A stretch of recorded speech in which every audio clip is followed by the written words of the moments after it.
You should do তোমার করা উচিত। ইউ শুড বি তোমার হওয়া উচিত। ইউ শুড বি ডুইং তোমার করতে থাকা উচিত। ইউ শুড হ্যাভ তোমার থাকা উচিত। ইউ শুড হ্যাভ ডান তোমার করা উচিত ছিল। ইট শুড বি ডান এটি করা উচিত ছিল।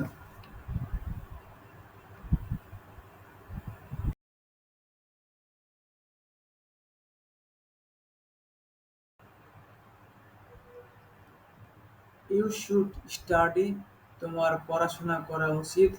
ইউ শুড বি পেশেন্ট তোমার ধৈর্যশীল হওয়া উচিত। ইউ শুড বি অপটিমিস্টিক তোমার আশাবাদী হওয়া উচিত। You should be learning English তোমার ইংরেজি শিখতে থাকা উচিত। You should have skill in computer তোমার কম্পিউটারে দক্ষতা থাকা উচিত। You should have learned computer তোমার কম্পিউটার শেখা উচিত ছিল। Quality of product should be ensured পণ্যের মান নিশ্চিত করা উচিত।